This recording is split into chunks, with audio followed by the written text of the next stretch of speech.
This is the On Humans podcast with your host, Ilari and Anthropology is full of wonderful stories of just how much cultures can differ, but sometimes the opposite happens. My favorite example of this comes from Irenaeus Abel Eibesfeld, the Austrian ethologist who recounted a story about a discussion he had with a recently contacted tribe. So after inquiring into the life ways of the tribe, he asked them if they would want to ask him something. And they did. He quote, "Does it ever happen amongst your people that someone who is married has sex with someone else?" Now, apparently, this bizarre occurrence was relatively common amongst the tribe's people, and it caused a lot of misery and conflict when it did happen. And I'm sure we could draw many lessons from this, but the lesson that I want to focus on is that with all its beauty and ugliness, for better or worse, romantic love goes deeper than culture. But what exactly does go deeper than culture? I mean, something does, I believe. But I've never been really satisfied when I hear folk theories about what is the biologically natural mating system for humans. It's not that there aren't many folk theories out there. I can give a list. There are those who say that we evolved to be like bonobos and have pansexual relations with everyone without any exclusive sexual access to anyone. There are those who think that we are gorillas, where males are naturally inclined to gather a large harem of females to whom he will have exclusive sexual access to. And then there are those romantics who look to swans and say that lifelong monogamy is what is natural for our species. Beyond animal analogies, there are those who look into Darwinian logic and say that, at least for heterosexual lovers, there is a fundamental compatibility that emerges from our evolutionary past, the fact that males are programmed to want more sex and females more emotional connection. Helen Fisher thinks that none of these claims is correct, at least not the whole story, and she speaks with some authority. Trained as an anthropologist, Fisher has read extensively about romantic love across the globe, but she has also become a pioneering figure in the neuroscience of love.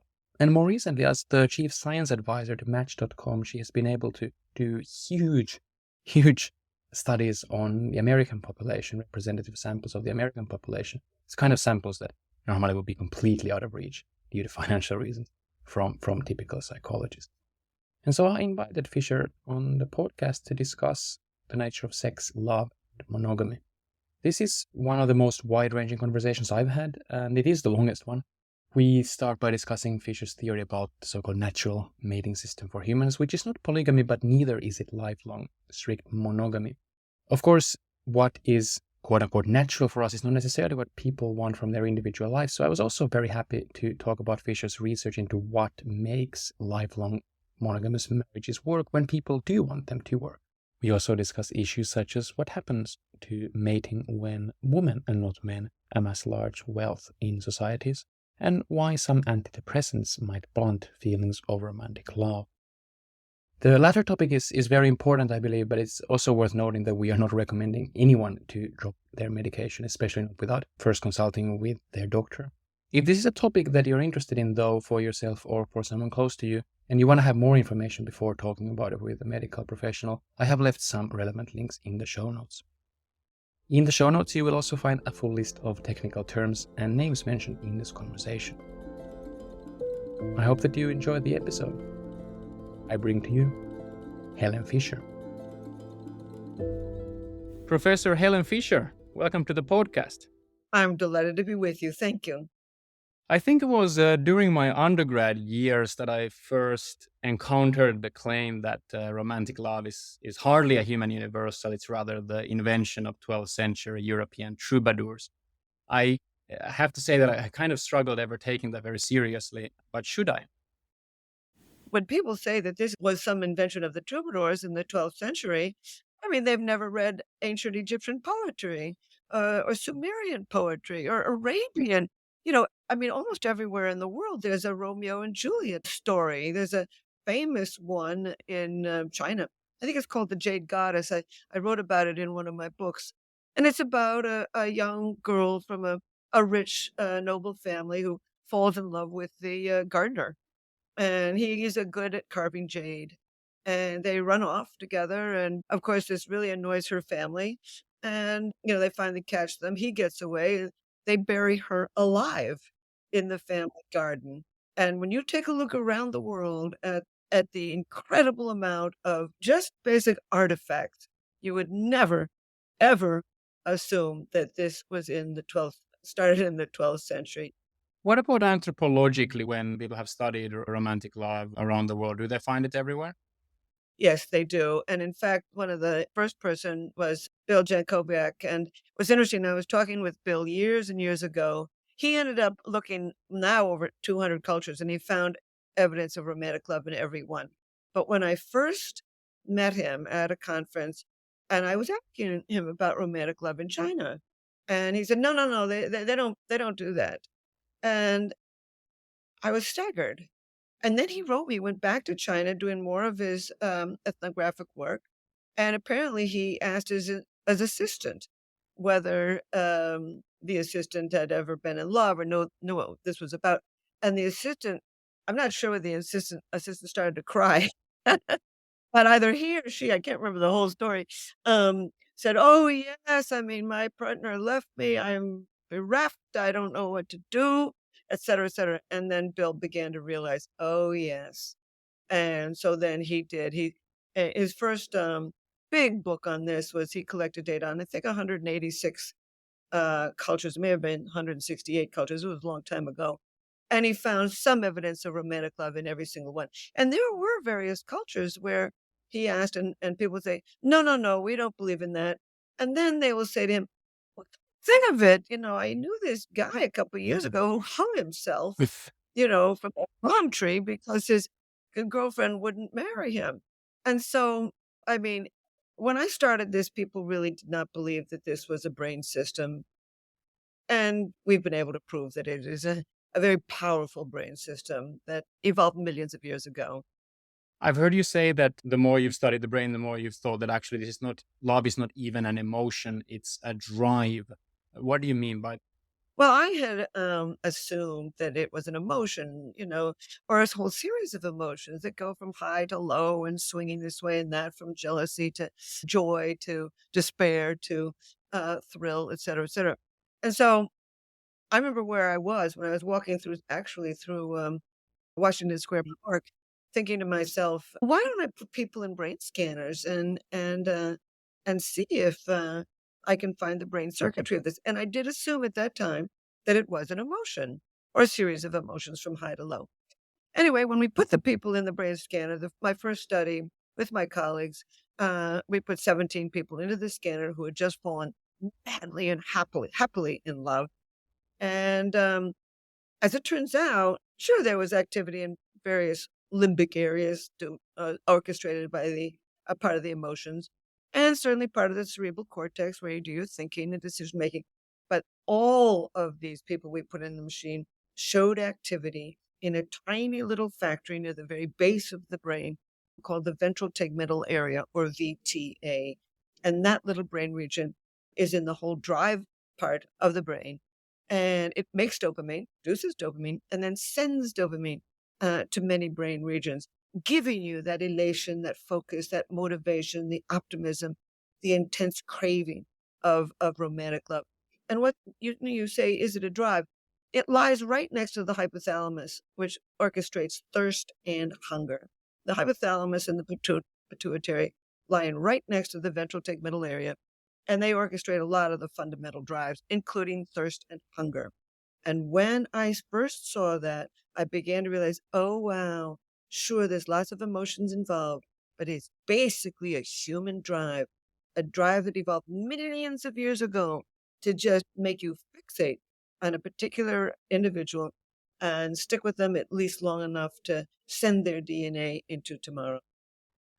Can I ask actually, when you say that you study romantic love in the brain scanner, do you mean it in the broad sense of love between, romantically attracted individuals, or in the narrow sense when you divide love into three components, where there is the sex drive, which there is the romantic drive and then the passion, and then there is the deep attachment.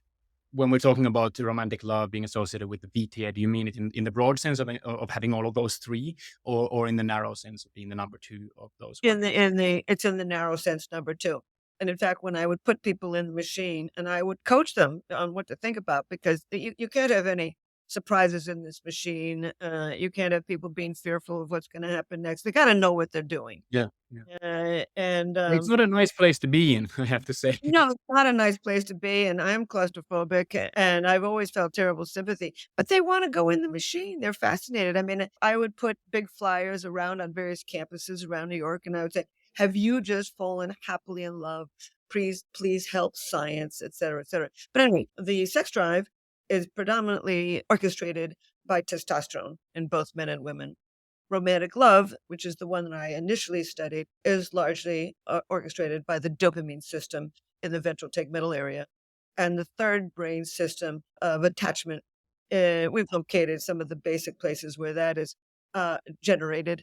And one of them is called the ventral pallidum. And this third brain system of attachment is really orchestrated by oxytocin and vasopressin. So basically, there are 3 different systems, largely orchestrated by 3 different neurochemical systems.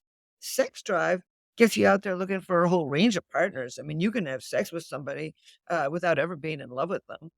Romantic love enables you to focus your mating energy on just one at a time, and then that third brain system of attachment enables you to stick with this person at least long enough to raise a single child through infancy. So the 3 different brain systems, I'm very glad you mentioned it. And they can really come in any order. Some people assume, oh, it starts with sex, then you fall in love, and then you feel the deep attachment. That's not true. These are brain systems. They're not phases. And so a lot of people can fall madly in love with somebody that they've never had sex with, and in fact, fall madly in love with somebody who they never have sex with. Or you can begin by feeling deep attachment to somebody in school, somebody at work, somebody in your social group, and only 2 years later begin to court them and then trigger that brain circuitry for romantic love and then have sex with them. So there are 3 different systems. They can operate in any pattern. And of course, I regard all 3 as important to a good marriage. Hmm. I cannot resist the temptation to ask. I mean, you have your tripartite theory of the brain systems of love. We interviewed Robert Sternberg recently. He has his own tripartite theory of love, where love is a component of liking, of passion, and of commitment. Now, I don't want to suggest that this is necessarily in any way an opposite view that needs to be argued with your view. But what do you think of Sternberg's triangular theory of love? Is it something that He's a psychologist. I'm a Mm, brain scan. mm, And when you talk about those 3, the commitment, I think, I mean, when you're making a commitment to somebody, you probably feel deeply attached to them, and the brain circuitry for attachment, the oxytocin, vasopressin system is cranking up mm, to so that people express the commitment that he's talking about. In terms of the passion, I don't know whether he means romantic passion or sexual passion. mm. Um, Probably both or either. Mm, yeah, and in that and I they are different, mm, but they go together. I mean, when you have sex with somebody, any stimulation of the genitals drives up the dopamine system, and you can fall in love with them. And then with orgasm, there's a real flood of oxytocin and vasopressin, and you can feel deep attachment to them. So I'd have to ask him whether he means a sexual passion or romantic passion, but he certainly is right. I mean, I do think that in good relationships, it's nice to have both. And what was this third one that he talked about? So it's commitment, liking, and passion. Liking. And my guess is that the liking is also associated with the oxytocin Mm, system of attachment. I mean, when you like somebody, I do think that you feel a sense of attachment to them and even commitment to them. mm. So my guess is, if so many of people have intuitively figured this out, and then they divide it up the way they want to divide it up. I like a great deal of psychology. I'm just trying to add the brain component. I'm not ever trying to dislodge or disprove them. Psychology is good. There's a lot of great psychology, but I'm trying to add the second half of the puzzle. Creates that sense of liking. I think it's oxytocin and vasopressin. What creates that passion? Well, if he's talking about the sex drive, it's going to be testosterone and dopamine. If he's talking about romantic love, it's going to be just dopamine. But that's the underlying physiological mechanisms that are creating the Sternberg the 3 aspects of love. He's a psychologist. I'm a neuroscientist and anthropologist. We can go together. Two technical questions about the brain science of love that I do want to ask. One is that you mentioned that the sex drive is related to testosterone. I think that there's a kind of easy fallacy to jump from that conclusion to the conclusion. Sorry, from that premise to the conclusion that, well, because men have significantly higher levels of testosterone, they also need to have a significantly higher sex drive. Uh, I first of all heard you say that that's not the case. My question is, I guess, first of all, what's the data on that not being the case? Because I also do believe it not being the case, but what's the data on it? But also, secondly, how can it be that if it is related to testosterone so deeply, why is it not so that because men just in brute terms have more testosterone Yeah. in their bodies, they also end up having a higher sex drive?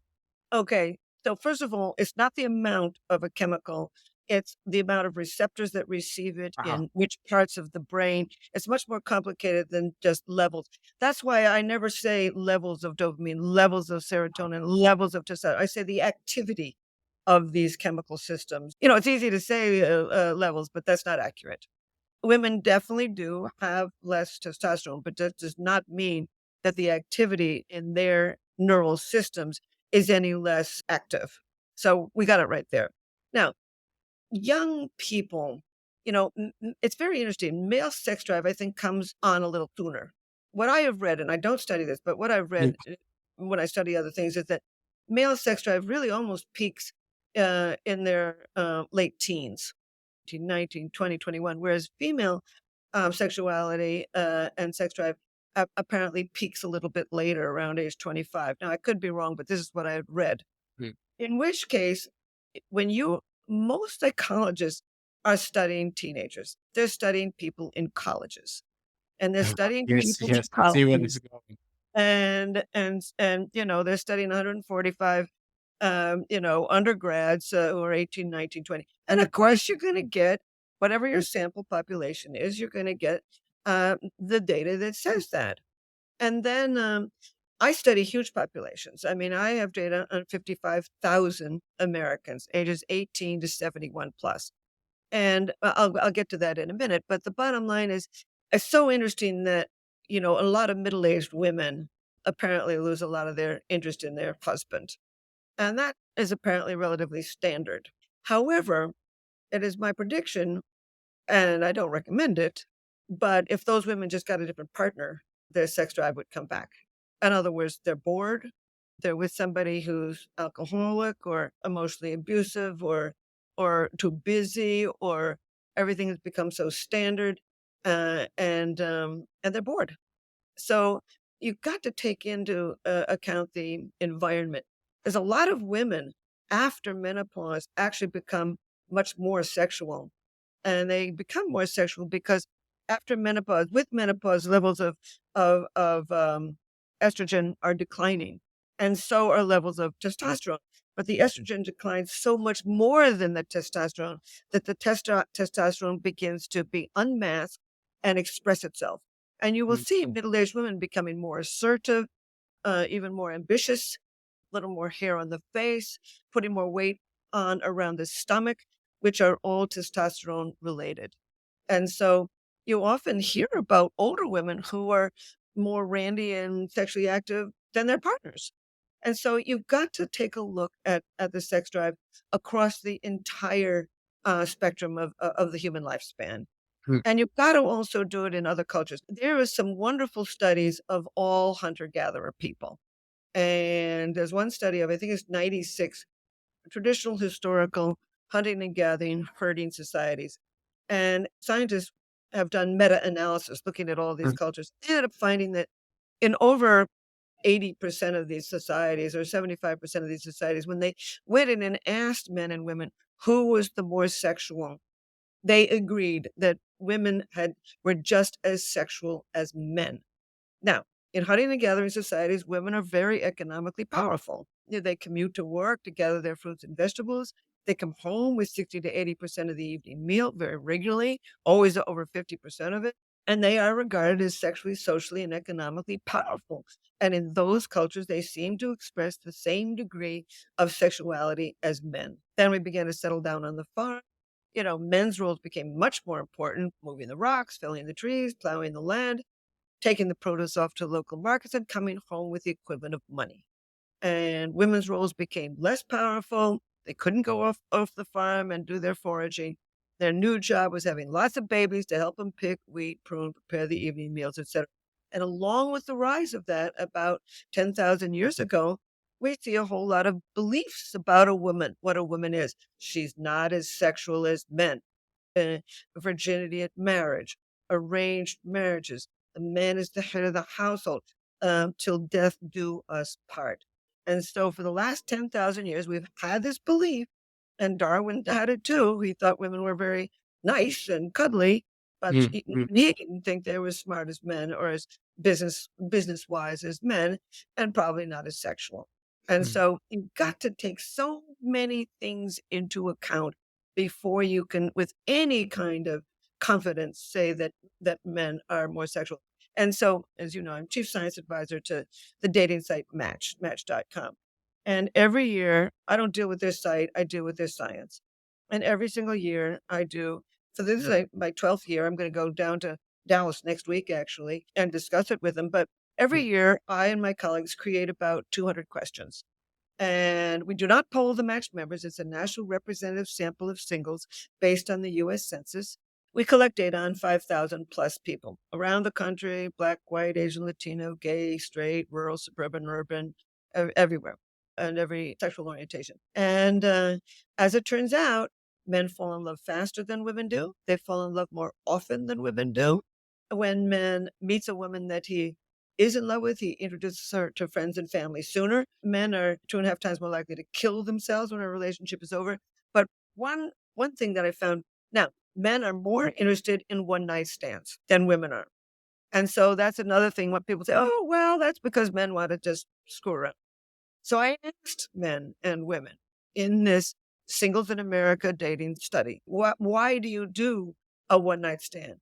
And men were 3 times more likely than women to say, I do it because I think it will lead to a relationship. Really? Isn't that fascinating? We don't understand men in this culture. We don't understand women in this culture. And we have no idea what we're talking about when we say that men have a higher sex drive. None at all. Fascinating. Fascinating. I mean, I also remember you saying that when you've done brain scanning experiments on around the world, the romantic love, neural footprint of romantic love is the same whether you look at men or women or whether you look at heterosexual or homosexual. That it It's is. exactly the same. I mean, this is a system like hunger and thirst. Everywhere in the world, doesn't matter whether you're from Nigeria or Beijing or Tierra del Fuego or Toronto or Finland. This is a basic brain system, and it doesn't matter. Bottom line is, everywhere in the world, people feel love. Mm. Find for love, live for love, kill for love, and die for love. Basic brain system. We did exactly the same study in Beijing as we did in New York, and we found exactly the same activity in this ventral tegmental area. I have to ask, were there any cultural modulations? Because I was actually a student member in a cultural neuroscience lab in Peking University for a while. And so, I mean, I've seen like paper after paper after paper of how culture can modulate early visual perception. And, they're the classic difference. East Asians look more at the periphery of the image, Westerners more at the focal object in the image. And I mean, it just, the list goes on and on and on. So, is it really so that the list kind of stops at romantic love? That's something where you basically don't find cultural modulation, or is it so that you do find cultural modulation of the brain activity, but you would say that it's peripheral in a sense that it's not central to what you see in the brain when you study the box? Culture always plays a role. Now, the basic feeling of romantic love is the same. It's Mm, actually pretty much similar to the same attraction system in rats and prairie voles and sheep. This is mm. a basic brain system. In animals, I call it, Animal magnetism. yes, thank you, animal magnetism. I just made that one up, but it's true. So, but culture always is gonna mold how that brain system is affected. Now, let's give an example of religiosity. There's a gene in the serotonin system linked with religiosity. It's also called self transcendence, the ability to believe in something way outside of human Mm, experience. There's a specific gene in the serotonin system linked with religiosity. Now, You grow up in New York City, you're likely to be a Christian. You grow up in Riyadh, in Saudi Arabia, you're going to be a Muslim. You grow up in Bhutan, you're going to be a Buddhist. So, in other words, these are basic brain systems, and then the culture molds them. So, in other words, romantic love hasn't changed for 4 million years, probably more. But courtship has, and courtship will continue to change. I mean, today, most people are meeting their first date on the internet. Well, in my day, there was no internet, and so we met at school or work or through friends, etc. So courtship will always change. Feeling of romantic love will remain. It's primordial, it's adaptable, and it's eternal. It's going to be around as long as we survive as a species, and probably a lot longer. Well, that's a great way to transition to the next broad topic, because I think that in a way, or the point about the romantic love being the invention of 12th century troubadours, it's almost a straw man. I mean, some people might believe it, but as I said, I even struggle to take it seriously. But I think that many more people would be willing to say that, okay, well, maybe romantic love, yes, that exists, but anything resembling our ideals of monogamy are a cultural invention. And I think that this is an area where I found your work to be extremely clarifying. I mean, to the extent that even if somebody doesn't agree with the conclusions, I think that just walking through the steps in the way that you do is just incredibly clarifying. And I thought that maybe we can try to do that together. So let me ask you, if we break down the components of what would be possible answers to is monogamy natural, I guess the first thing to notice would be that it's easier to ask whether pair bonding is natural than whether monogamy is natural. Now, could you give some examples of what would be an animal that demonstrates pair bonding besides humans, and what would be an animal that does not? Yeah. Well, first of all, let's define what monogamy is. Mono means one, and gamy means spouse, one Hmm. spouse. It does not mean sexual fidelity. And so we use, academics who deal with this, ethologists basically, talk about social monogamy. In other words, socially, they're forming a partnership, a pair bond, which is they build a nest together, Yes. they protect their young together, they clean up their young together, they snuggle together. It's a social pair bond. I mean, so anyway, to answer your question, what kind of other animal is a pair bonding animal? 3%, only 3% of mammals form partnerships, pair bonds. About 20% of primates do. So probably because so many of them live in the trees, you got to have somebody take care of those babies or they'll fall out of the trees. Oh, nice. Uh, See. and some of them will have a baby too soon after the last one, so they're always stuck in this thing. But anyway, over 90% of birds form pair bonds. Most birds form a series of partnership. They meet at a nest, they have their sex, they sit on their eggs, and they work as a pair to raise the young. But when the young fly away, the pair bond breaks up. They do not, for robins, I guess you would call them a thrush, but a robin, it's a standard American bird. And in the spring, they show up, they form a partnership, they raise the babies. But when the babies fly away, they join a large group, a flock, and they head down to Mexico for the winter. And then they come back and they may well pair together, but they may not. They may choose a different partner. One might die, one doesn't show up, et cetera, et cetera. So it's a series of partnerships. And that's what you see in most birds, a series of pair bonded partnerships. So the academic term would be serial monogamy, really serial social monogamy, because the vast majority of the birds do cheat. And scientists have gone in and taken some of the DNA out of the eggs and find that a certain percentage of those eggs are not the eggs of the male that is feeding them. So it's serial social monogamy or pair bonding, and also clandestine adultery. Just there, actually, before while we're building up the case for what is the most natural mating system for humans, in your opinion, could you quickly talk about red foxes a little bit? I found it fascinating. Oh, sure. That's a perfect example. I love writing about these animals. And foxes, like all of the wild, the dogs, the wolf, the coyotes, they all form pair bonds, but they're not for life. And foxes are a very good example. In the breeding season, in the middle of the winter, there's about 20 days in February, and the male can smell the female. She's come into estrus or heat. And he follows her, dutifully follows her, snuggles up next to her. Even when he's hungry, he'll catch a little mouse or something and feed it to her. It's not unlike two people sitting on a park bench, snuggling with each other. And he brings food to her a lot, right? I mean, I remember he said that he might almost be on the point of starving because he shares so much of the food with her. Exactly. And they're snuggling, they're charming. And not unlike two teenagers or two old people. I mean, the human brain circuitry for romantic love doesn't die with age. So anyway, and they have their babies. They split the job. He goes out and collects, food and feeds her. Somebody's got to stick with those babies. That's why they form pair bonds.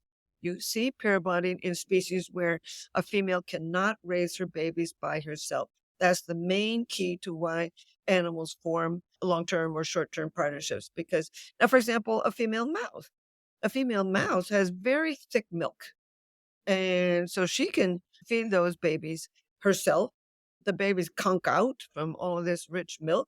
She can go feed herself and then come. She doesn't need a partner to help her rear the young. But among foxes, the milk is very thin. The babies have to be fed all the time. And so somebody's got to stick with them. And at first, it's going to be the female. So the male goes out, he does collect small mammals and feeds his basic wife and children. And then as the babies get older, he sticks with the babies and she goes out and collects larger goodies for the children. But the bottom line is, as the summer wanes and those babies trot off, the pair bond breaks up. They will not stay together through the autumn and until the next breeding season. And at that point, they may meet up again. They may not meet up again. So it's a series of pair bonding or monogamous relationship. And by the way, you are quite right. I always stick to the word pair bonding because people don't understand the word monogamy.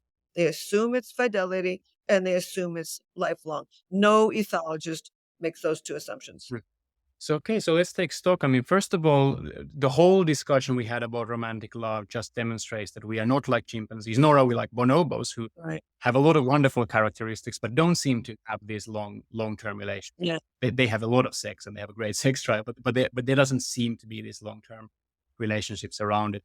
On the other hand, it's not at all clear that the fact that we have pair bonds entails that these have to be lifelong pair bonds. And if I've understood, please correct me if I'm paraphrasing wrong here, but you would say that we're certainly not like chimpanzees and bonobos, but nor are we necessarily like swans, at least in prehistory. What you would say was natural for humans would be to do a little bit of what the foxes are doing, except because human babies require much more care, much more prolonged care. It wouldn't be one mating season. It would be something like 4 years. Yeah.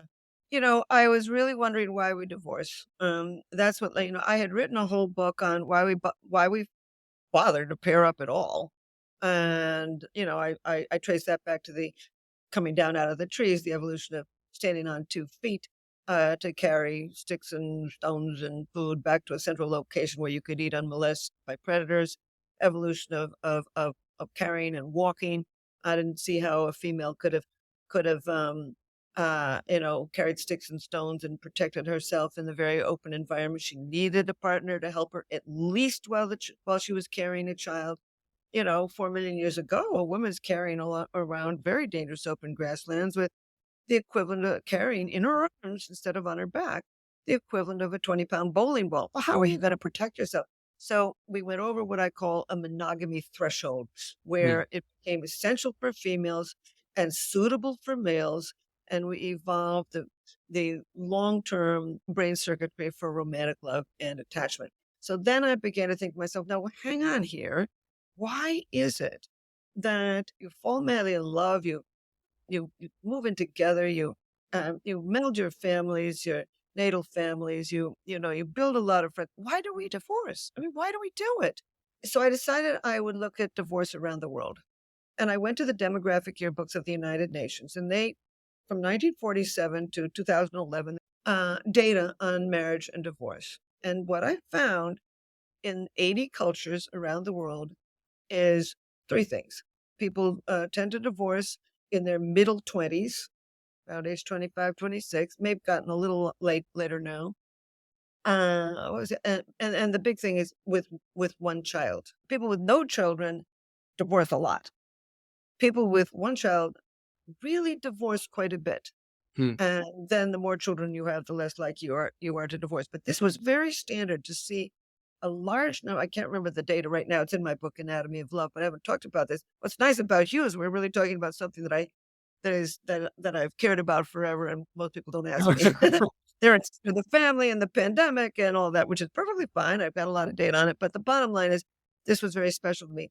Around the world, if you're going to divorce, you tend to divorce between between the third and fourth year of marriage, and often with a single child and in your middle 20s. And I thought to myself, I was horribly disappointed because I thought to myself, well, there's this 7 year ish. Wouldn't it be logical to divorce after you've had two children? So you have replaced yourselves. And the second child is out of infancy. Why do people divorce around the fourth year of marriage rather than the seventh? And it suddenly occurred to me. I remember where I was standing. I was reaching over an hors d'oeuvre tray up in Columbia at a conference, and it suddenly occurred to me, hang on, Helen.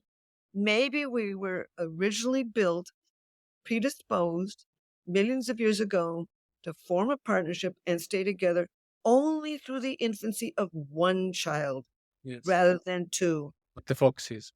Yeah, yeah, they'll one litter. They have one litter, so it's more than one child. But yes, one litter. Uh, and it suddenly occurred to me, oh, 4 years is the period of time in hunting and gathering societies that it takes to nurse a child until it's walking and can join a multi-age playgroup. So both parents are a little bit more able to move on if they can, because the whole group can take care of the child. And the advantage of that millions of years ago is they would go on, find a new partner, and have more babies and create more genetic variety in their young. And in a very unstable environment, which a lot of our past was, it would probably be adaptive to have children by more than one partner. I mean, with one partner, the child is going to be very well coordinated and have good eyesight. With the next one, the child's going to have a wonderful sense of humor and get everybody doing things their way, et cetera, et cetera. And, even today, I'll give a speech at a conference, and a woman or man will come up to me and say, oh, I was a failure at love. And I say, oh, what do you mean? And they'll say, well, I don't know. I mean, I had three wives or I had three husbands. And my first question is, oh, how many children did you have? And they will say, oh, I had two children with the first wife and one with the second. And from a Darwinian perspective, that is adaptive.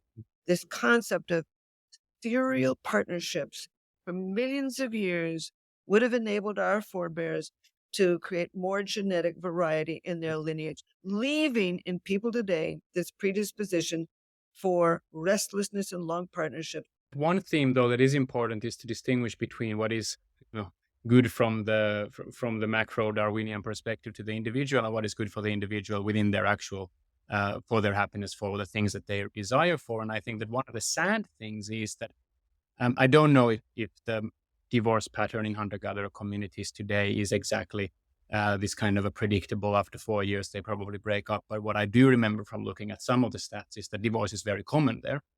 It's not at all the kind of a big deal. Very common. They apparently have two to three husbands during the course of their lives. I think here's the thing, that's all well and good when you have the kind of community structure that hunter-gatherers live in, where it is not a great burden on the children.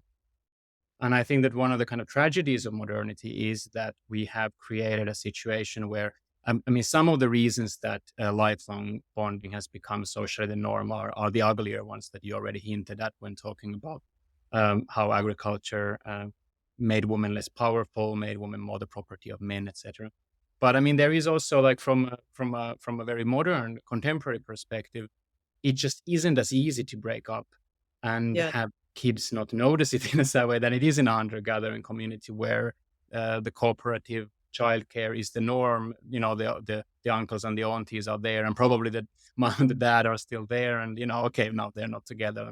It's not that big of a deal, whereas it can be a huge deal in the kind of more isolated nuclear families that we live in nowadays, and it could put a terrible burden on the children. And I think that kind of is one of one of the tragedies, I think, is that I really appreciated this realization that no, divorce is not unnatural. It's not just a product of the 20th century hedonism. But on the other hand, what is a product of 20th century is the situation where divorces are so difficult for the children.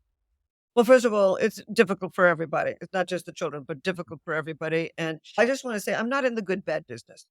I'm in the business of trying to understand why people do what they do. So I never use what you should do, what's good, what's bad, et cetera. But you touch on very important points. In hunting and gathering societies, they lived in these little groups of probably about 25 individuals. Then they would join other bands at the dry season, et cetera. And sure, there were an awful lot of people to take care of the children after they were out of infancy. The other thing is in hunting and gathering societies, a child is already part of a particular clan. Hmm. And so nobody's going to have any fight about who owns the children or where the children will live. So that's number one. Number two, they don't have any property. So they don't have to fight over who gets the dog and the cat, who gets the cooking utensils, who gets the this and that. I mean, no, the men don't want a digging stick and the women don't know how to do a bow and arrow. I mean, so they don't have all that property. So there's no question about it that the cultural paraphernalia that comes along with divorce and hunting gathering society is vastly reduced. But if you read ethnographies, and right behind me, you can see a whole list of them back there. Divorce is no easier than it is today. People fight, they kill each other, everybody gets involved, and it can be extremely disruptive. Now, I think, I read about divorce all my life, and I think one of the best summary feelings when you take a look at hunter gatherers around the world, the feelings about divorce were summed up in a book about the Mongol people of Siberia. And they said, if two people cannot get along harmoniously together, they had better live apart. And that's what an awful lot of people with little amount of property would feel because they can't afford to disrupt the entire community with people fighting and pushing and yelling and threatening each other. So bottom line is for millions of years, anthropologists do feel that people did have about 2 to 3 long-term partnerships, marriages. And of course, we still have that today. Hmm. And just like you said, it's an issue of property. It's very hard to divorce. It's always hard psychologically for everybody. But the amount of property, the amount of financial issues, and the lack of support for children is certainly there. But I would like to say something very positive about the future. Everybody's so glum about it. I think that we're heading towards a relative family stability. As I say, I have data on 55,000 Americans, and 89% of singles today do believe that when you find the right person, you can remain married for life. But what's most important to me is what happened during this pandemic. A bottom line is Cupid beat COVID. What I mean is, as much as those awful things that happened during this pandemic, people grew up. I call it post-traumatic growth. And in 2019, before this pandemic, I asked the question to 5,000 singles, every age, every background, would you want to marry somebody? Would you want to meet somebody who wants to get married? 58% of singles in 2019 said, yes, I'd like to meet somebody who wants to marry.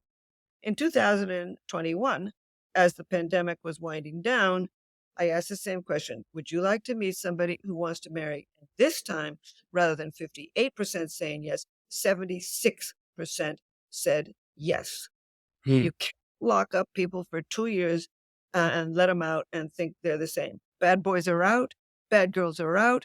70% of men want to meet and settle down with somebody within the next year. 60% of women do. The most likely to want to find a long-term committed partnership are the very young, people of reproductive age. Gen Z says that 81% of them want to find somebody in the next year, and 76% millennials. These are people of reproductive age, and they want to meet somebody who wants to marry. They now want to meet somebody who is the same level of education, who makes the same amount of money, who has a successful career. The young today are very serious. These are not lollygagging around, and even they do their friends with benefits certainly. And when I asked the question, have you ever had a friends with benefits relationship turn into a long-term partnership? And 45% said yes. It's just a new way of meeting, a new way of getting to know you. But we are not only predisposed to settle down, but because of this dreadful pandemic, singles have sobered up. And I think, well, it's one of the reasons that I think we're going to relative family stability. I call it slow love. Not only are they interested in settling down, but they're doing it very methodically. In my day, 60s and 70s, people were marrying in their very early 20s. Now they're married in their very late 20s or early 30s. There's this long period of what I call the pre-commitment stage in which they're getting to know themselves, they're trying people out, they're getting rid of what they don't want, and they are trying again.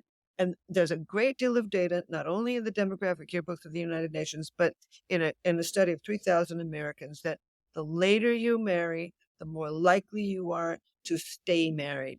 And this is exactly what we are seeing. Mm. We're not only looking for stable partnerships because of this pandemic, but we are marrying them much later. Both of those trends suggest that we could be heading for relative family stability. Yeah, I love the idea that the kind of casualness of modern dating and sex life is not it's not necessarily the same as lack of caution, in the sense it is actually a source of caution. That's right. People want to try, they want to learn, they want to experience, and they're not going to settle down with the first one. And I think a statistic that was very surprising at first, but that I think makes all the sense when I thought about it, was that the Bible Belt in the US has a higher divorce rate than the kind of liberal coastal areas. Because Because they marry much earlier, and the later you wed, I mean, there's so much data on this. A recent study came out of 3,000 Americans, and if you marry after 1 year of courtship, between the first and second year, you're 20% less likely to divorce. And if you marry after 3 or more years of courtship, you're 39% less likely to divorce. The other thing that points to the marital stability down the road is that they're meeting on the internet as opposed to off the internet. And there was a very interesting study, came out of the University of Chicago a few years ago. And it basically said that if you met somebody on the internet that you married, as opposed to off the internet, you were less likely to divorce. really, And I thought to myself, why would that be? What difference does it make if you met in an airport or a coffee shop? So I did my own study, supported by Match, and I looked at 5,000 people, not Match members, and I compared the people who met their last first date on the internet as opposed to people who met their last first date off the internet.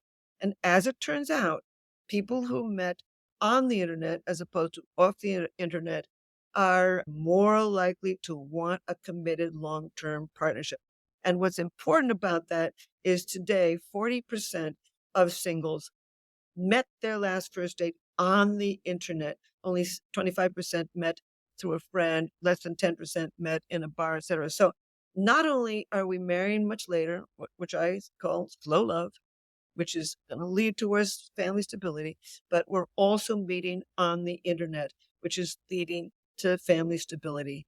And I think the third very important piece of information is that, we are shedding our agrarian background. We, in front of our eyes, the concept of virginity at marriage, the man as the head of the household, arranged marriages, these are going off the globe.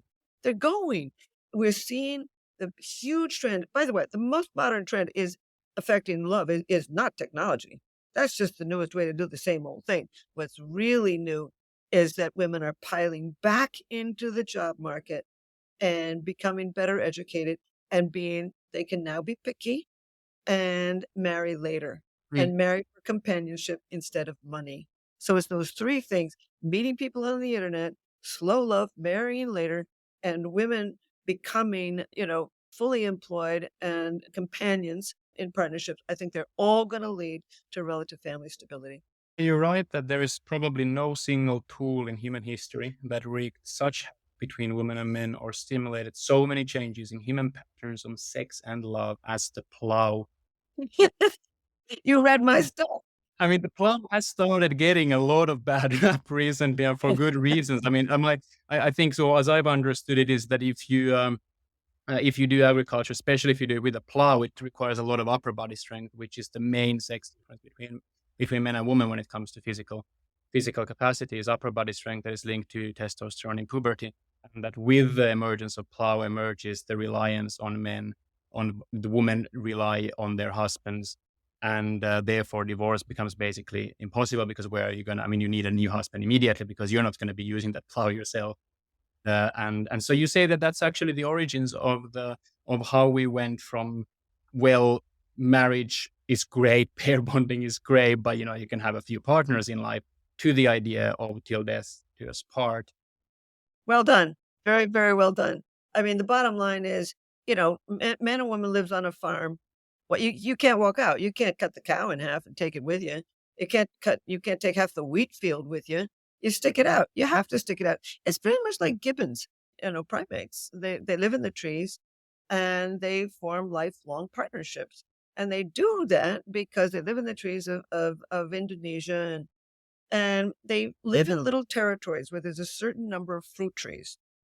And they basically farm those fruit trees. They stick there, they protect the fruit trees. The male protects other males from coming in and copulating with the female. The female protects the male from other females coming in and stealing the territory, etc. It's pretty much like living on the farm. And they're lifelong pair bonding creatures because they are stuck in individual small territories where you can't go, where you can't leave. Whereas, in our modern world, you can divide up a $10 bill or a euro, for God's sakes, and it's liberated single. You're talking to an optimist. You're talking to a high dopamine woman. I mean, you were once called America's last optimist, I remember. Oh, that's how lovely that you've done your homework here. Thank you. And I think that's good. I mean, I regard myself as a realist. I regard myself as somebody who, sees everything squarely and can call the punches out accurately. But well, the beauty of today is we don't have the arranged marriages. A lot of the world does have arranged marriages still, but the bottom line is, even in places with arranged marriages, the young man or the young woman can say no. There's almost nowhere where it's child brides these days. Couple, but not much. But the bottom line is, you can express your sexuality and your romance and your feelings of attachment in the way you want to. It's not a cookie cutter world anymore. Now, for example, I got married a couple of years ago. Now I'm in my 70s, but I got married to a magnificent man, 2 years ago. Congratulations. Thank you. And I said, I'll be happy to marry you, but I'm not moving in. And we have what I call LAT, living apart together. So he has his home up in the Bronx, and I've got my home and office in Manhattan. And we go back and forth. But 2 or 3 nights a week, I'm here by myself. And it gives me the opportunity to go to bed just when I feel like, eat what I feel like, go out with my girlfriends to the theater, which I'm hooked on, etc. And he's a big reader. And so he likes to be at home reading constantly. We can now make the kinds of partnerships we want to. So, and we can marry later. We got a lot of choices on these internet dating sites. Too many choices. That's the big problem with the dating sites. People binge, and that doesn't work. The brain is not built for binging. But I see not only the liberation of women in our modern culture, but the liberation of men too. Hmm. When women take on more roles, men can take on more roles. There's more men who are single fathers. There's more men who can marry later. They've got a companion who's going to bring in money as well as food. I think it's a wonderful time for love. Well, that's a takeaway. I guess one thing we probably should address is whether or not it is natural, quote unquote, for humans to have a 3-4 year marriage, then have one child and then divorce. It's certainly not necessarily what we want, or most of us, not for ourselves, not for our friends, not for our partners. I think that one thing that I really appreciate about your attitude is the view that a lot about our so-called casual modern dating culture actually is just peeling back 10,000 years of farming history. So it's not something new. It's just getting back to the old. That's an important thing that you said. You just said something really important. We're moving forward to the past. We're moving forward to the lifestyle of our hunter-gathering ancestors. And I think that's highly compatible with the human spirit. But anyway, I just want to make sure you know how smart you are. Well, thank you. But I think that the worry is that let's bracket aside the question of how many hunter gatherers actually do divorce after 3 to 4 years. Let's leave aside the question of how difficult it is for their children, for themselves psychologically. It certainly is very difficult in the modern world, and we don't want that to be the norm. I think that what we want there to be is much more liberty in people leaving very bad marriages, and also, let me say, I want. So what I would want to see in the future is more freedom for people to leave bad marriages, much more liberty for people to explore, especially in the early days, do the slow love that you talk about so beautifully. But if we want a long-term satisfying marriages, I mean, you've studied old couples who are still in love. Could you talk a little bit about that? And could you give some tips to those people who don't want to fall into this natural pattern of having a divorce 3 to 4 years into their Yeah. marriage and leave one child? I don't think anybody wants to divorce. It's amazing how people will say, "Oh, well, if you make divorce easier, then everybody's going to do it." That's not the way the human brain works. People walk out of relationships because they really are bad. It's Sure. interesting because Andrew Cherlin is a wonderful sociologist, and in one of his books, in the past, the whole concept was to stay married for the children no matter what. And he writes about the fact that, I hope I'm representing him right. It's been a little while since I read his book, but uh, you know, it's much worse for children to stay in a marriage where they come home from school and, mother's got a black eye and is bleeding badly in the bathroom, and dad is on the couch completely drunk. What children need is a stable world with people who they can trust, and some sort of system, regular system for their childhood. And if it's better to be divorce and, all than to marry. And I think most Americans are coming around to that sometimes it's better to Yeah. divorce simply because it's going to create a more stable environment for everybody involved. Or what's the Helen Fisher formula for those who want to understand what a scientist who study the anthropology, the neuroscience, read about the psychology, have done huge studies on really, really representative samples of American population. What does it take to maintain a good marriage? Not just maintaining it for the kids' sake if they have violence, but preventing the violence from ever occurring, from having satisfaction, from not having extramarital affairs. What's the recipe? If that's what people want to do, what would you tell them to do? Okay, so I will go to what the brain says. Now, there's some wonderful psychologists like John Gottman who would say, don't be critical, don't show contempt, don't be defensive, and don't be stonewalling. So it's basic psychology. This is what the brain says. So I and my colleagues put 15 people who were in long-term, extremely happy marriages, and they all would walk into the lab and say, I'm still in love with my partner. Now, these people were all married an average of 21 years. Most of them had adult children. They were all in their 50s and 60s. They would come into the lab and say, I'm still in love with her. I'm still in love with him. Not just loving, but in love. So we decided we would put them in the brain scanner because people don't believe you can remain in love with somebody long term. We put them in the scanner. Sure enough, we found activity in the same brain region, the ventral tegmental area, linked with feelings of intense romantic love. We found activity in a brain region linked with deep attachment. We found activity in a brain region linked with the sex drive. So all three of the basic brain systems were active when they looked at a picture of their sweetheart. But then we looked at people who scored, among these people, those who scored very high on our happiness test. We give them all kinds of questionnaires before they go into the machine. And we By the looked way, at their, before you say that, can I just point out that I think it's really striking finding, because do I remember correctly that the activity in these areas was equally good than for those who had just fallen in love, that the brain was able to sustain that same level of response after 25 years of marriage. I mean, that's fascinating. it is. In the long-term love, yes, we found activity in the brain region linked with intense romantic love and with deep feelings of attachment, definitely. But we also found activity in the brain region with calm and pain suppression, which we did not find among those who are very happily and married, very intensely married, only a few months. I mean, this is And it, great news. This is great. It yeah, means that it can just get better. news gets better.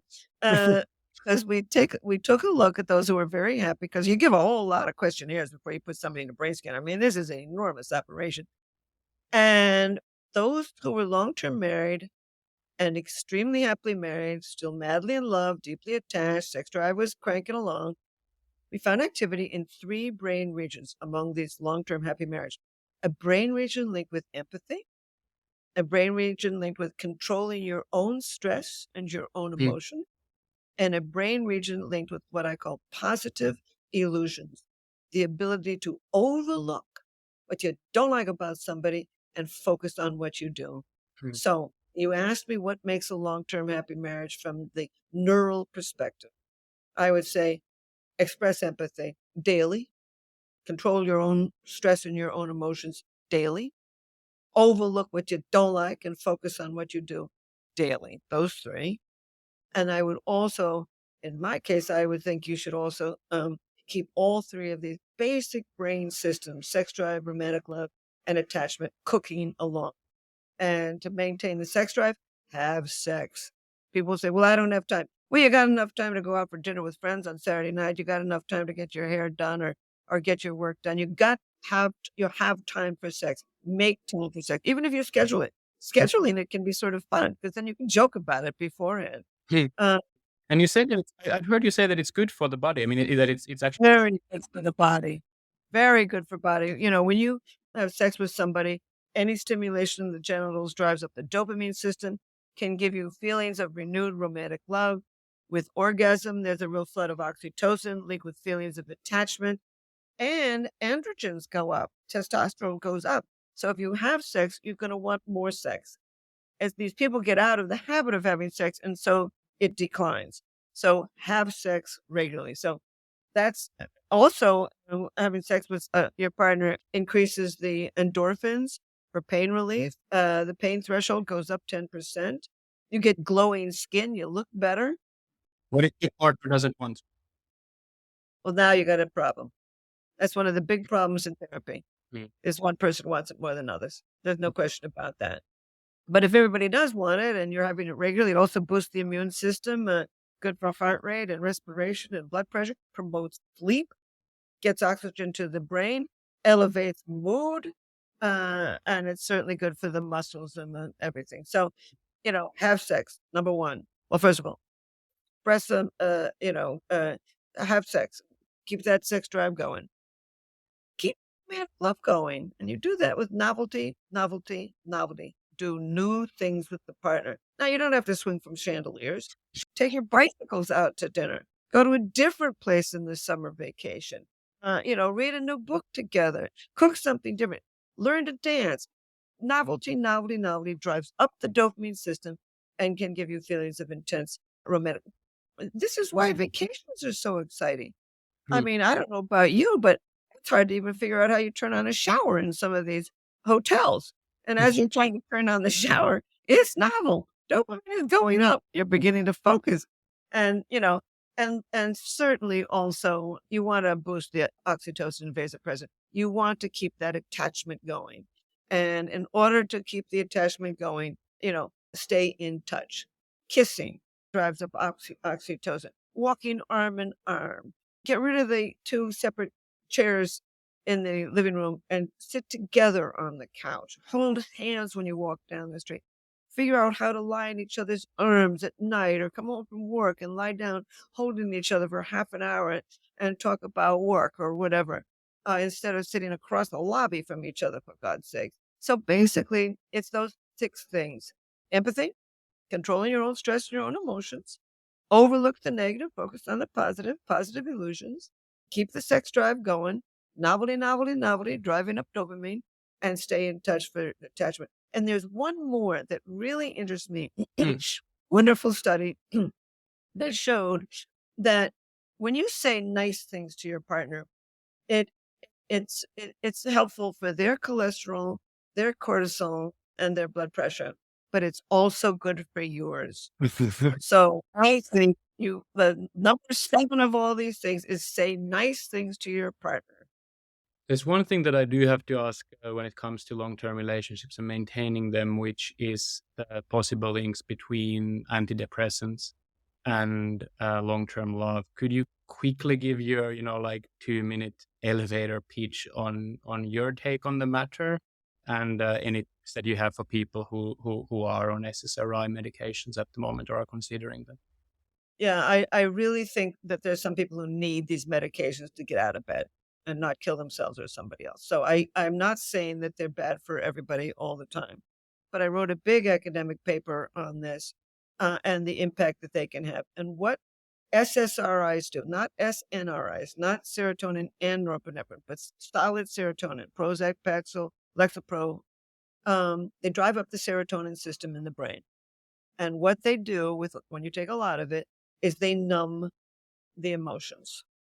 And what you're doing is you're driving up serotonin, you are reducing dopamine. You're making it less likely to be able to fall in love or to sustain a long-term partnership. Now, there's some people who need these drugs to stay alive, but the bottom line is they are jeopardizing their brain systems for romantic love and deep feelings of attachment. And I have just started my next brain scanning experiment to show this. And what happened, it was about 2 weeks ago, I got 2 emails from somebody who said, Dr. Fisher, can't you help? She said, there's these huge groups now of Mm. people, and as much as 20 years later, they write, and they've written to me now and said, I can't feel my vagina, my clitoris. I can't feel it at all. I Mm. can't feel no sensations in my genitals, men as well as women. I don't feel any real joy or sorrow. I don't feel anything. And they're desperate to have somebody take a look at the impact of these drugs on the brain and on the body. And it's so interesting. I made a speech at the annual meeting of the American Psychiatric Association. It was years ago.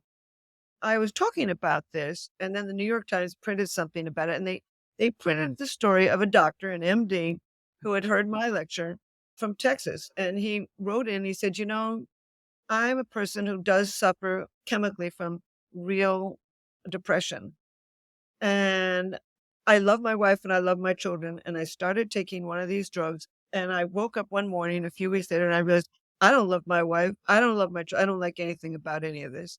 And he said, I felt completely numb. And Mm. he said, I began to realize that it was the drug. And he said, and then he writes this in the New York Times. He says, I now am going to not take these drugs when I get seriously depressed because my wife and my children are more important to me. I'm going to go through those depressions because the rest of my life is so essential. I cannot afford to lose it. And the problem with these people is that who take these drugs is they stay on them. Now I can understand taking them. I got this one letter from a guy and he was doing poorly in school. He was heavily in love with a girl. And he started to do poorly in school. They put him on one of these drugs. He realized he didn't love the girl. He walked out. He finally got off the drugs almost a year later. His passion for the girl came back. In his case, that's lucky. And he bought all the roses he could carry in his arms and went over to her house. And she opened the door and he said, I think I made a terrible mistake. It was the drugs. Will you take me? Sure. And Mm. I have almost a foot of single pages of emails from people around the world, because I mentioned this in one of my TED Talks, and I did write a big academic article about how these drugs can affect not only your sex drive, but your sexual performance Mm. and your ability to form an attachment to somebody. Quick question. What about SNRIs? Would it just solve the problem with SNRIs? I certainly, I think that they would be much better. Uh, I don't study it, and I do need to study it. I've been very involved in something else for the many last few years, but now that I've launched this thing with SSRIs, an fMRI study, I'm going to have to study up on them. But it's got to be an improvement. I mean, I'm not a doctor. I'm a PhD in anthropology, so not a doctor. And I hope the people listening really remember that. But the bottom line is just from a purely physiological perspective, norepinephrine is very closely related to dopamine, Mm. and they can both help with sex drive because they can trigger the testosterone system.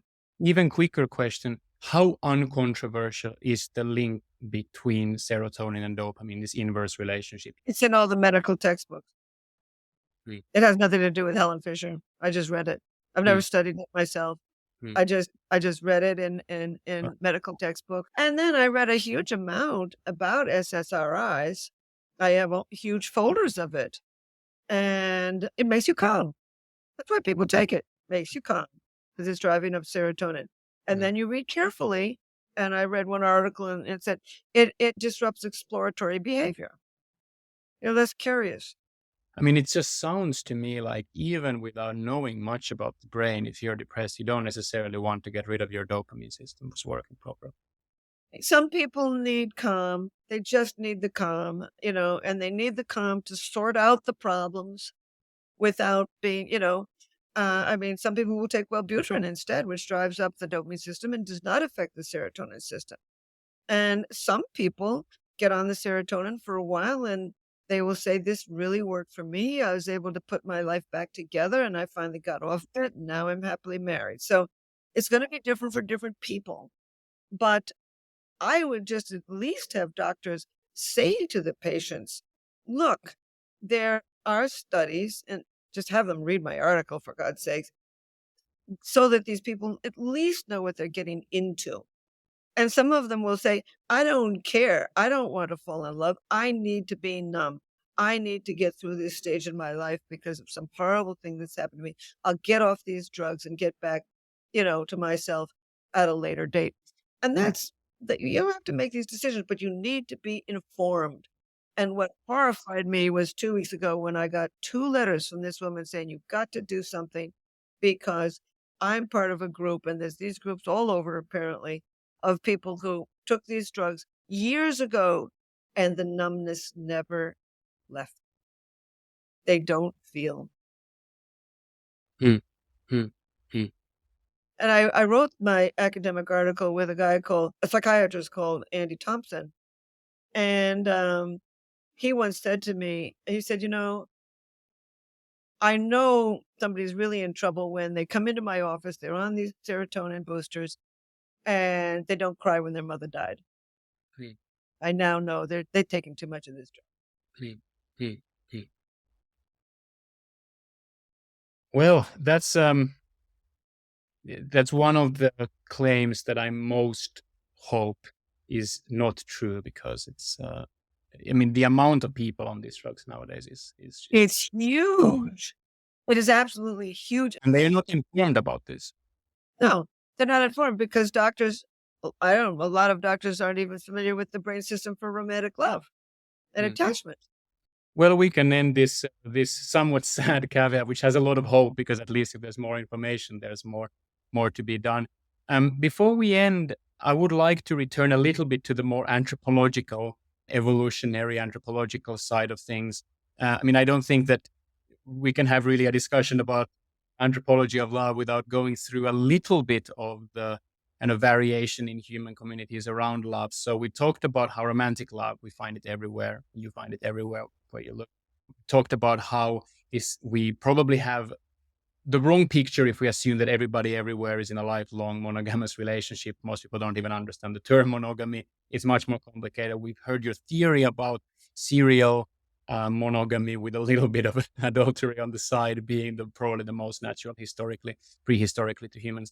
But what about when we look into the societies around the world? I mean, one of the claims that people might come back with is to say, yeah, okay, we're not like chimpanzees. We have pair bonding. But nor are we like foxes. We're like gorillas. We build harems. 86% of societies you have polygamy, and I think in almost all of these, it's one man being able to have a lot of wives, which is what gorillas pretty much do. I mean, they build a harem and then they stay there.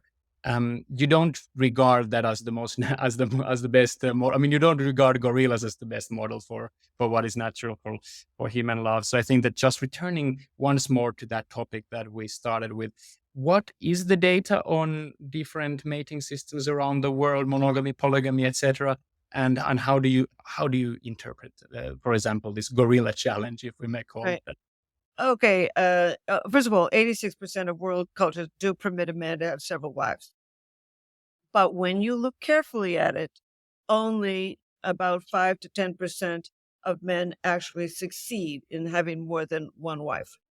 Or even want to? I mean, who knows?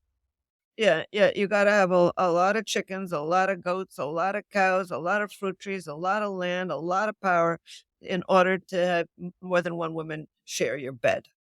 And when you go into these societies where there are men who have multiple wives, wives fight. Sometimes they try to poison each other's children. It's not a natural pattern. And it's very interesting that, just because these societies permit it, Mm. there's various scientists will say, oh, well, this is the norm. It's not the norm. Even though something is permitted, the vast majority of men do not succeed in having several wives. You've got to have a great deal of power and resources to do that. So only about 5 to 10% of men actually end up having several wives. And in parts of West Africa, traditionally, about 25% of men could get several wives. But in those societies, wives fight, etc.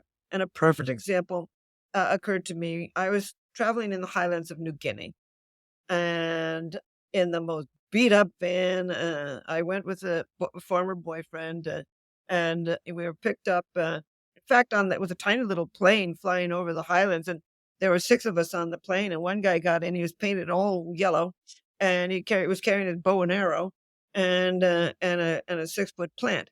But anyway, the bottom line is I was traveling in the back of this really beat up van, sitting on an old rusty drum. I could have put my feet right through the floor onto the dusty, just the unpaved road. Anyway, there were 2 men, 2 Highlanders in the van with me, in the back of the van. My boyfriend at the time was in the front with the driver. Anyway, I asked one of them, who I knew he had 3 wives, Mm. and I said to him, I said, "How many wives would you like?" And there was this long pause. And I thought to myself, "What, is he gonna say 5? Is he gonna say 10? Is he gonna say 25?" And he looked at me and he said, "None." And bottom line is it's a toothache. And then the guy next to him, he said, "What, you can never have 2 wives. You either have 1 wife or 3 or more, because when you have 2 wives, every time you're out of town, that wife knows where you are and want to get jealous." So the bottom line is we are not like gorillas. Do you know, among gorillas, they travel with a harem. And at puberty, a male will break off from his main troop unless there's somebody there he can get as a wife. They move away, and so do the young females. And they'll run into each other in the woods and they'll form a partnership. But if that male gorilla doesn't find a second female and a third and a fourth, the first one will leave. They are predisposed for polygyny. Females want to that. Yes, the females will not tolerate a male to be just monogamous, having just a pair of partners. They need more females in the group. Whereas among people, yes, societies do permit polygyny, 1 man and several wives, but wives fight, and it can be a real toothache. Now, there's another thing, polyandry, 1 woman and several husbands. It's very rare for a Darwinian reason, because a woman can't have a new baby every time, whereas a man with several wives can have, a lot of children all at the same time. A lot of pregnancies all at the same. Women can't do that. So from a Darwinian perspective, it's not very adaptive, and you see it only under particular circumstances. These are really fascinating examples. Could we quickly go through the Tibet one first? Because I would like to talk more about the Alaska one. Maybe I can just paraphrase. Am I correct that there in some areas in Tibet, when you have landowning families, they don't want to break up their estates, and therefore they marry all their sons to one wife so that they will only have one female producing offspring, which will then inherit that same estate. Very well said and very concisely, much more concise than mine. Um, yeah, the ethnography that I read about it explaining it, but there's more than that. The oldest son, the young girl comes in, and she's, really the wife of the oldest one, but he's the wife of all 3 of them. Well, one of them is 9 years old. She's not going to have sex with him. Another is a late teenager or so, and then there's a guy in his mid-20s.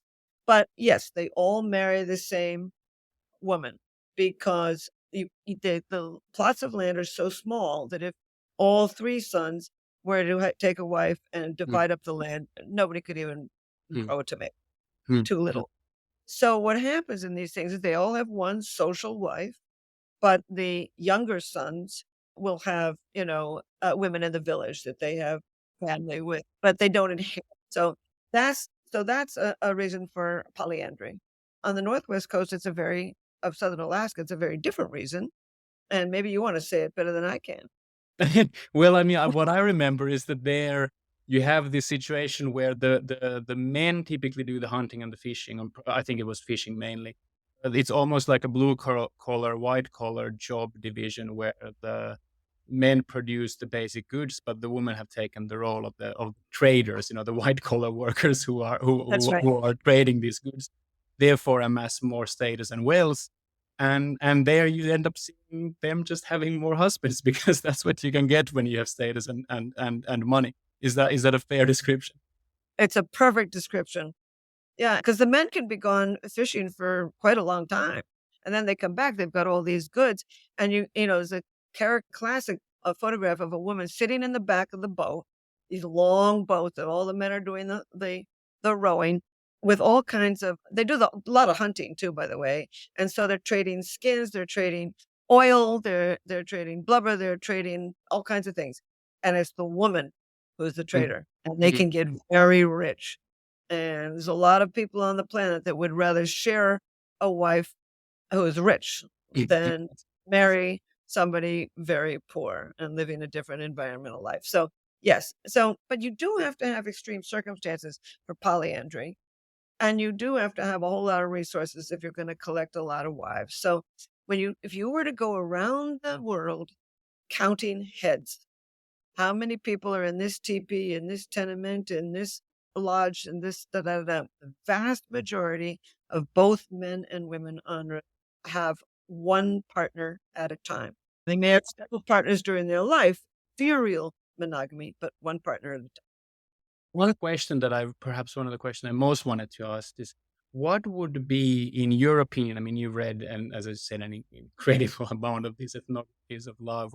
What is the closest that you've come across to a society which would live somewhere along the lines of polyamory, where it is not a formalized one man can have many wives, or one wife can have many men, or one husband can only have one wife, or in homosexual cases, one husband can have another husband, but it's always one. What would be the closest that you would get to this kind of more open, fluid? There's just you just do whatever you want. You guys kind of figure it out. If somebody wants to be pair bonded to one, go ahead. If some people want to have a love triangle, go ahead and do it. If some people want to share a bed, the four of them, um, you know, three from one, sex one from another, go ahead and do it. When you read these ethnographies, what would be the closest that you get? New York City.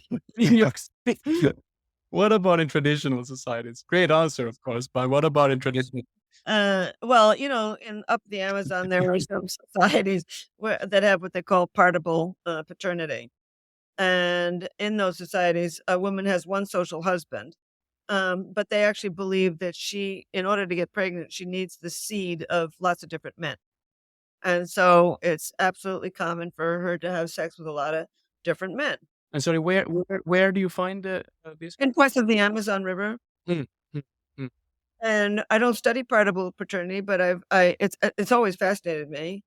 But apparently I really, there's people that know a lot more about this than Helen Fisher, that's for sure. But just look up partible paternity and you will find these cultures in the Amazon, and they truly believe that in order to get a baby, you need the sperm of a lot of different men. And that's actually rather adaptive when you Yeah, think about it. yeah. Only because if all of the men in the village think that that baby is partially theirs, they're going to spend a lot of time protecting that. I was joking about this the other day. I we were talking about this with my sister actually, and I said that I think this is one of the best illusions you could have. I mean, this just sounds fantastic. Everybody's in the same team, everybody's kid. They're just there like high fiving each other, and everybody seems to be pretty happy. I don't know if Yeah, everybody is happy, but I'm saying that see, it does that's the sound like point. it's an adaptive. That is the point.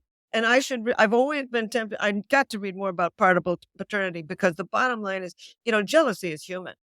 I mean, this is a Mm. human brain system. I've not ever been able to study jealousy.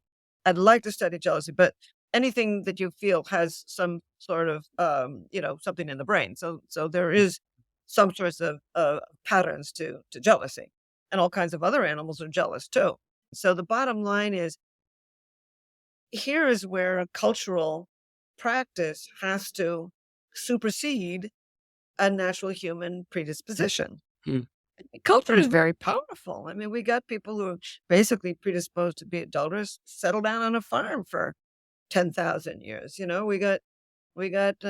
we're built to sort of pick our own partners, and we got a lot of cultures with arranged marriages. I mean, culture plays a big Mm. role. I have to be more interested in the biological basis of behavior, probably because I'm an identical twin. And growing up as a twin, I always knew that there was biology to my behavior. You cannot be an identical twin Mm. without everybody. By the time I'm 4 years old, people were asking me, do you have your same friends? Do you like the same food? Do you have the same cavities in your teeth? I mean, long before I knew there was a nature nurture issue, I was already engaged in that Mm. world. And in fact, that's why I went to study love. When I was in graduate school, people, they kept on telling all of us that, the mind was an empty slate in which environment, inscribed personality. I knew it wasn't true. I knew it because I was an identical twin. And so when it came time to write my PhD dissertation, I thought to myself, okay, Helen, if there's one part of our behavior that would have a biological predispositions or biological basis, it would Yes. have to be our reproductive patterns. Yes. Because as Darwin would have said, if you have 4 children and I have no children, you live on and I die out. No, there is this concept of kin selection. You're, you share your DNA with relatives and they have babies too. But the bottom line is, if if our ancestors weren't somehow programmed, predisposed to fall in love and form a partnership and raise their babies at a team, they would die out. Mm. But I And guess there a really important point there is to remember that there is one thing is what are the traits that evolution has selected for, but another thing, what kind of traits an individual human has. And I think one of the cases that best describes is adoptive parents or people in happy homosexual partnerships are not there in order to play the Darwinian game. I don't think any of us is explicitly there in order to play the Darwinian game. And I think that's, first of all, just a good reminder so that people don't interpret us in the wrong way. But I also wanted to ask about homosexuality. What do you think? Homosexual love, you said, it looks exactly the same in the brain scan than heterosexual love. yeah, That's great. Why do you think it evolved? I mean, this might go into the realms of pure speculation, but yeah. yeah, what's the natural history of homosexuality in humans? That's one of the first questions for years people asked me. I could count on that when I made a speech. Now they ask about the future because I'm chief Okay. science advisor to Max, but it was always why homosexuality, and this is the things that I know. Um, there was a wonderful study of Hawaiians, and one of the hypotheses was that, okay, gay men, for example, won't have their own children, but apparently they give more resources and education and energy to their relatives' children. And were able to prove that in a Hawaiian community that gay men did expend more of their money on their sisters' children, and their sisters do share some of their DNA, probably about Mm. 50% of it. So the bottom line is they are helping to reproduce some of their DNA simply by giving their resources and energy to their kin. You don't think that it could be just a kind of benign byproduct in the sense that we evolve with this deep, passionate longing for that one mate, and in some, well, it's not like we are explicitly playing an evolutionary game, and for some people it just happens to be that the parameters of what kind of a mate they prefer are very loose, so they are bisexual. For some people, it's tightly in the realm that the kind of like Darwinian demon would want it to be. And in some others, it's just pretty far from what the Darwinian demon might be. And that's fine because evolution is not perfect. It's not crafting us to be the perfect Yeah. replicators. It's just giving us a raw template of genes that build proteins that build an organism. So you don't think that would be enough to say? This is what the data is, Mm, that gay men expend more of their resources on their sisters' children. So that's mm, one thing. The other thing that I read, it was some time ago, is that about 20 percent of gay men ended up having children anyway. mm, And about 40% of gay women tended to have children anyway. So mm, that's direct selection. mm, mm, And so basically, it wasn't weeded out. Yeah, Im- yeah, no well, problem for the Darwinian demon. yeah, from a Darwinian perspective, it wasn't. I mean, people who, babies that come out of the womb with two necks are weeded out, and but other biological compositions in the brain aren't weeded out because they're not really deleterious. Mm, Either mm, you find homosexuality even in birds, you find mm. it in ducks, you find it in horses, you find it in cats, you find it in chimpanzees, and so, We certainly find it in bonobos. oh, absolutely, yeah, they're very sexy. Yes, yes. But I would maybe call them pansexuals, I guess. They don't seem to. Yeah, they're pansexuals, um, and it's quite adaptive, that's the way they make friends, Yeah, and that's the way how they create, community stability, yeah. and these things are adaptive, so I can't say that homosexuality is unadaptive. I would think that, anybody looks carefully at it, that I mean, there's been enough Darwinian payoffs Mm, mm. that it hasn't been selected against. Yes, And yes. of course, these days, everybody can express anything they want. So I stick with my thing. Where do you see more? What was your question? Where do you see more sort of all of the experiments? New York City. Maybe Helsinki. I don't know. I think New York maybe even more. But I don't think it's actually just about the culture. I think that, I mean, already Bertrand Russell said that one of the reasons that, I think in 1940s or something, he wrote a book called Marriage and Morality. And I think I read it as a young kid and I was getting interested in philosophy. And I think that the one takeaway I took from the book was that I never took contraception seriously enough as a culture shaping mechanism. I mean, you hear about the pill being discussed as part of the feminist movement, but I also think that one of the reasons why something like New York City polyamory might not have existed to the extent that you're right that it hasn't quite existed before might be because, well, before having good quality contraception, it's a pretty serious deal. Who's made whom maybe we now live in a truly new era in a sense that it's pretty safe, at least in New York City. But don't forget, I'm in the Oneida community up in Mm. upstate New York, and there was 150 of them, and everybody was allowed to copulate with anybody, and you weren't allowed to pair off. And by the way, it didn't work. It didn't work, but they were not allowed to pair off. I think that the idea of the polyamorous communities would be that no, you're absolutely allowed if you want to, but you don't have to. Like we were not saying that this is what you have to do. Right.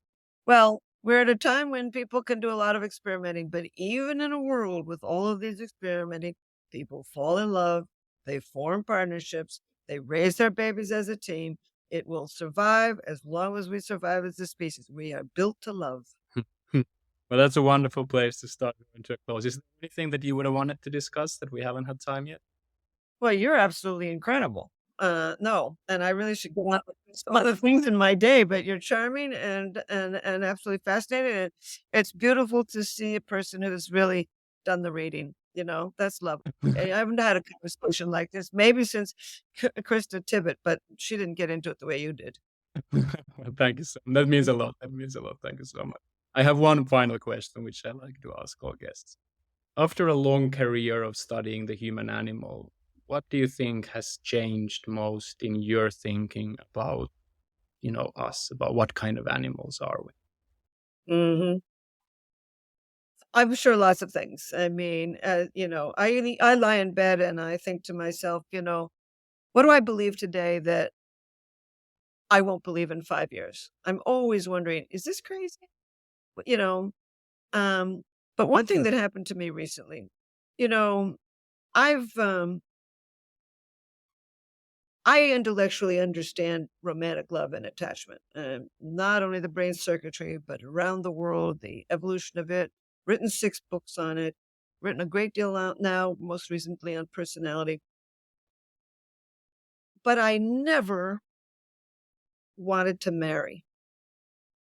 I always thought to myself, it's just a sheet of paper.